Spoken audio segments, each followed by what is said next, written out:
Should you count calories or count macros? I'm Nate, the FitFutureMD. Follow for more. There's a big debate on whether you should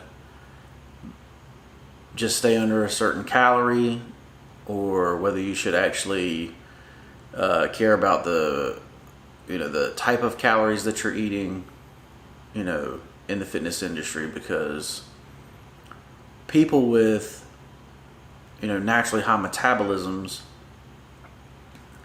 they can pretty much eat whatever they want, and if they actually start tracking calories, then they get shredded, which is the look that all these YouTubers want, so they can take good photos, take good videos, put them to good sound, go viral on TikTok, that kind of thing. The difference between the two depends on your goals, right? Because if your goal is to be a professional bodybuilder, then counting calories is not just, you can't just count calories, okay? You're actually going to have to know precisely down to each individual macro what you're consuming every day. But if you just want to be a normal person, you might be able to get away with only counting calories. After a certain number of years, most people, kind of eyeball stuff. They kind of know,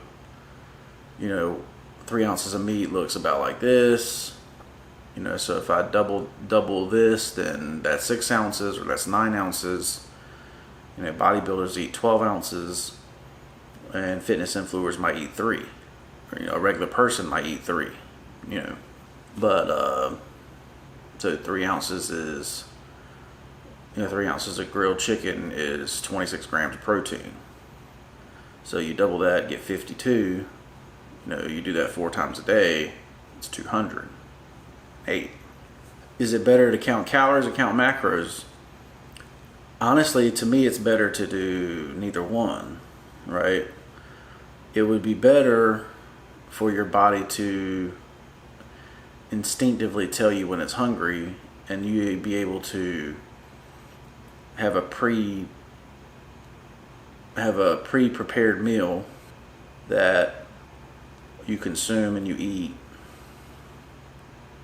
and then that's it, right? Whether you're satiated or not, that's all you eat. And that's really the only way that ever worked for me, because my brain does not tell me that I'm full, right?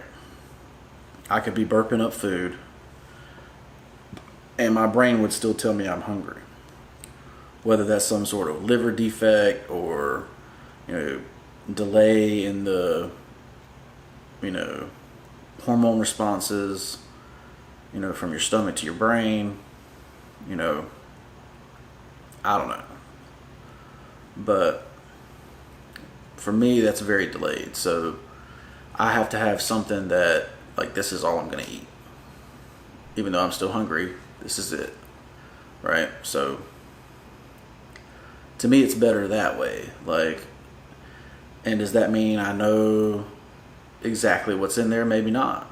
Maybe it's just a certain size dish that I'm using, or when I was 250, when I dropped to 250, I knew what everything was, and I was counting macros and all that kind of stuff, and that worked really well. But I was also working a physical labor job. I wasn't in an office. And it's really easy to lose weight when you're cutting grass in the middle of the summer in the heat. So, you basically couldn't consume anything in sight and still lose weight. So don't get me wrong, I ate very clean at that time, and I ate 6 times a day. I went to school at night to become a CNA, because I thought I was going to go into the nursing route. After, it's like, well, what do you, if you were starting over again today, you were a newbie, what would you do? Well, as a newbie, I'd be tracking everything. You know, I'd cook it, I'd weigh everything out, I'd write it in a food journal, I'd see how my body responds to things. So if we went out for a birthday party and I had a piece of cake, you know, what did that do to me the next day? You know, that type of thing. Like, long-term health is going to be based on variety, okay? And I think that's a reason that a lot of fitness influencers and YouTubers and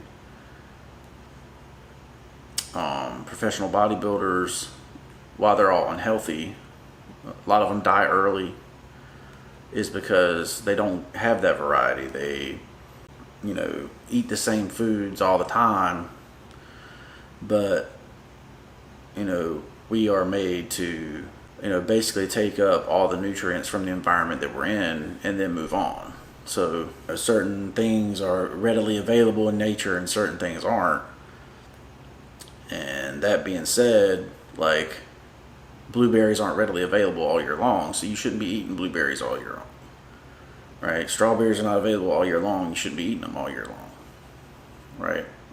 Blackberries, etc. Like, there is places for every technique of nutrition, right? There's a place for fasting, there's a place for, you know, there's a time you should fast, there's a time where you should be, you know, eating more food, right? But for me, I would say if I was a beginner, I would count macros. You know, you'll see that in another video, exactly how to, it's already up on my blog, exactly how to count calories, count macros, figure out how many macros you're supposed to have, you know, how to lose weight appropriately, how to maintain your weight. But hopefully you got a lot out of this one. They say if I'm a beginner, I'm definitely counting macros. Definitely gonna go to my blog and I'm gonna figure out exactly how to calculate that and calculate it for myself. I'm gonna do that every week based on how much I weigh. And if you do that, you will be successful long term. You won't be starving, you know. You won't feel like crap. So let's do that. Let's get healthy together. This is the road to 250. I'm Nate, the Fit Future MD. Make sure you like, follow, comment, and we'll see you in the next one. Peace.